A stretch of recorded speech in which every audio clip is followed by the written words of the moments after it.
A Michigan news story getting national attention. A Detroit area doctor faces federal charges accused of performing genital mutilations on girls as young as 6 years old. We want to warn you, some of the details here may be disturbing. 44-year-old Jumana Nagarwala works as an emergency room doctor at Henry Ford Hospital. But federal prosecutors say she performed the mutilations at a clinic near Detroit as part of a religious and cultural practice. As Jim Kurtzner reports, this is a first-of-its-kind case for the Justice Department. Federal officials tell me this is the first ever case charged with this fairly new law here in the United States. This procedure is also known as female circumcision. It's performed in parts of the Middle East, Asia, and North Africa, and it's designed to reduce the female sex drive. According to court documents, agents with the FBI and Homeland Security have been on this case since they got tipped off this was happening here in Metro Detroit, with at least 2 young girls brought here from Minnesota. Dr. Jumana Nagarwala, MD, allegedly performed female genitalia mutilation at a clinic in Livonia. The girls were young, ages 6 to 8 years old. This is part of a particular religious and cultural community. Feds specifically allege the doctor performed this on 2 girls, age 7, who were brought to Metro Detroit by their own mothers from Minnesota in February. The girls were later interviewed and examined. One girl said it was done to, quote, get the germs out. The other girl said she screamed, got a shot, and it was so bad she felt pain down to her ankle, according to court documents. The feds in this case also dug deeper and found alleged victims going back 10 years, so this investigation is far from over. The doctor remains locked up in federal custody. She'll be back here in court on Monday for what's called a detention hearing to find out if she's able to bond out or remain locked up. In downtown, Jim Kurtzner, 7 Action News. Okay, so we have the video, but the story below actually gives a lot more information, so I'm going to read that. It says, they thought they were going out of town for a girls' weekend. 2 7-year-old girls from Minnesota checked into a Farmington Hills hotel with their moms in February, court records show, thinking they were there for a special trip. But instead of visiting the zoo or going shopping, the youngsters ended up in a doctor's office in Livonia, where a physician subjected them to what federal authorities are calling a barbaric and horrifying procedure. She cut their genitals as a part of a religious and cultural practice that seeks to curb females' sexuality and continues in societies worldwide. The girls were told to keep it a secret, records show, but the FBI found out. In what officials say is a first-of-its-kind federal case targeting the practice of genital mutilation, Dr. Jumana Nagarwala, 44, of Northville, was charged Thursday with mutilating the genitals of 2 girls. Although authorities say they believe she had subjected numerous more girls to the procedure, including children in Metro Detroit. Authorities would not comment on whether more charges are coming, but the case appears to be the tip of the iceberg if the FBI's words are any indication. This investigation has identified other children who may have been victimized by Nagarwala, FBI agent Kevin Swanson wrote in an affidavit that was unsealed Thursday. Investigators interviewed several minor girls in Michigan about FGM, female genital mutilation. In these interviews, multiple minor girls informed Child Protective Services and forensic interviewers that procedures had been performed on their genitals by Nagarwala. Nagarwala is an emergency room doctor at Henry Ford Hospital in Detroit and a U.S. citizen. She appeared in U.S. District Court in Detroit on Thursday, handcuffed and shackled, wearing a white headscarf, glasses, and long white dress with colorful embroidery near her shackled feet. The defendant, who also speaks Gujarati, a language spoken in Western India, will be locked up pending a detention hearing Monday, when a judge will determine whether to grant her bond or keep her jailed pending the outcome of her trial. 2 male family members were in the courtroom but said nothing to reporters. Her attorney, Shannon Smith of Bloomfield Hills, declined to comment. Her employer, Henry Ford Health Systems, expressed concern about the allegations and said Nagarwala has been placed on administrative leave.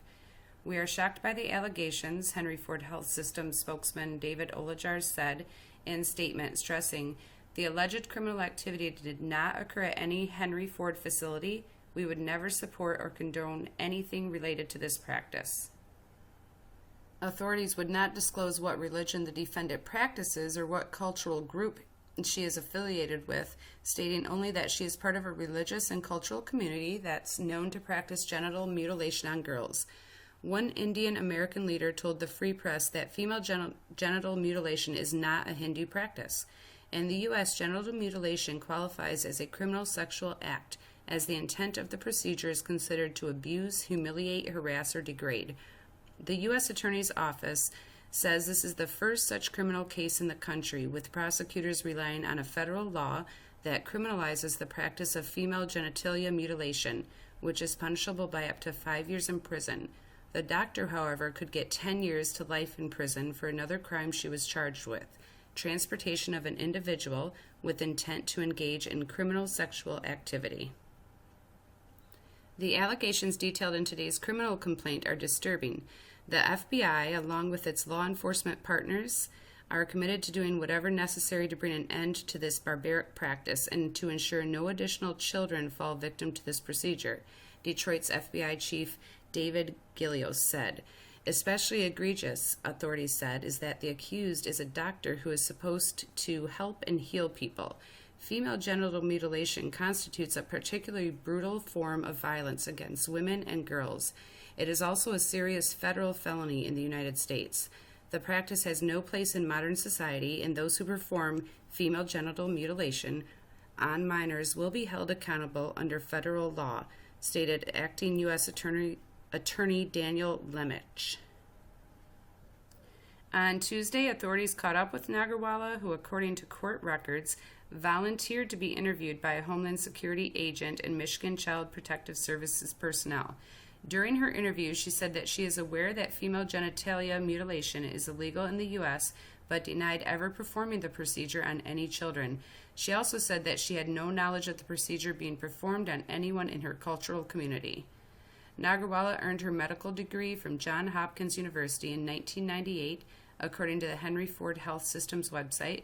Her bio lists the languages she speaks as English and Gujarati, spoken by the Gujaratis, who hail, I'm sorry if I'm not saying that right, who hail from the western India state of Gujarat, the same ethnic area that Mahatma Gandhi came from. Okay.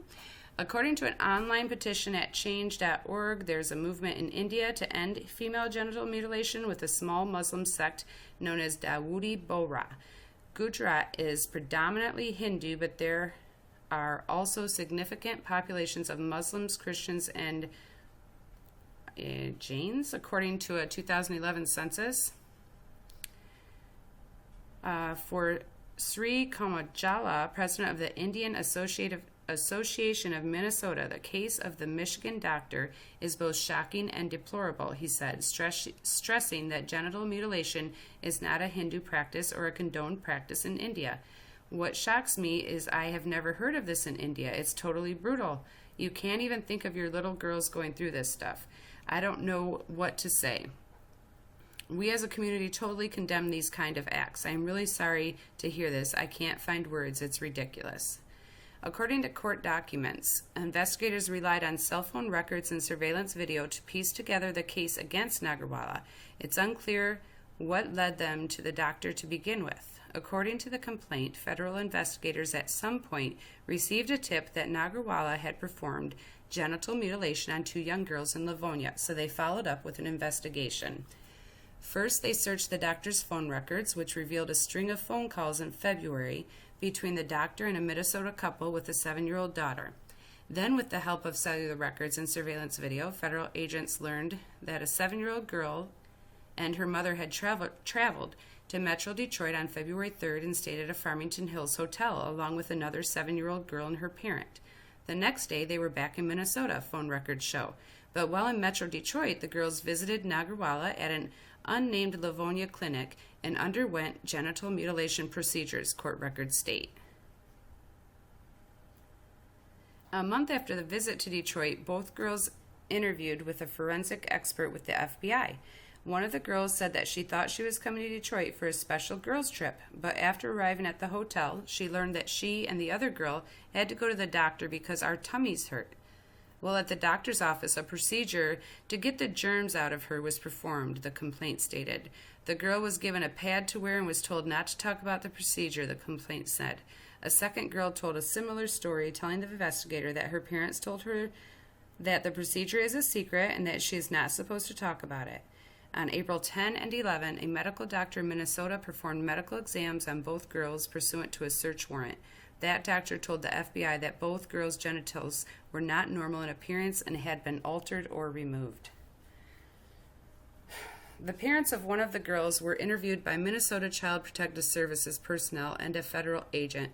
They said they took the girl to Detroit to see Nagarwala for a cleansing of extra skin, the complaint said.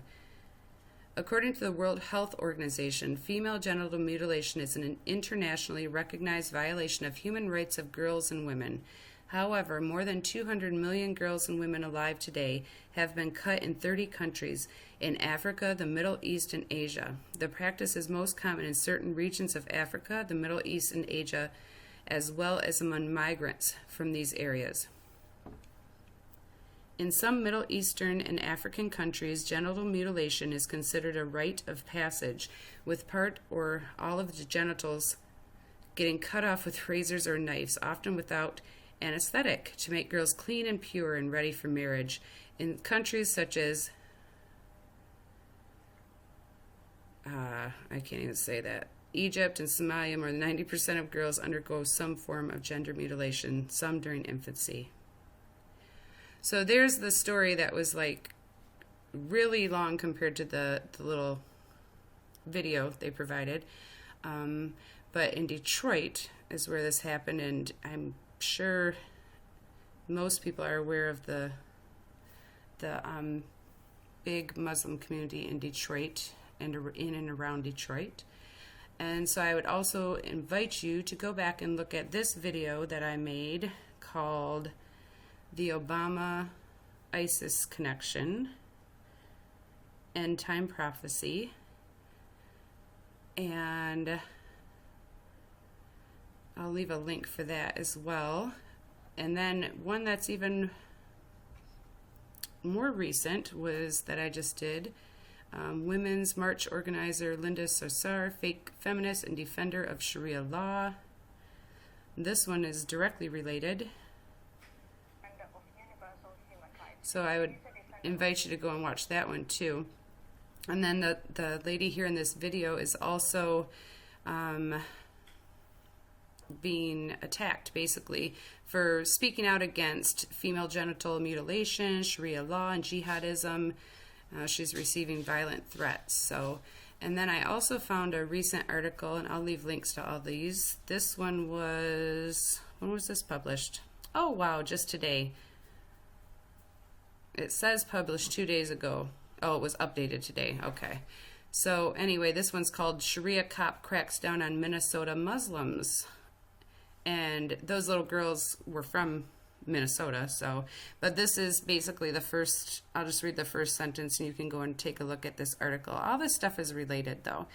A 22-year-old Muslim convert has been denounced for trying to enforce Sharia law on Somali refugees living in Minneapolis, but he says he's just trying to be a good Muslim and please Allah.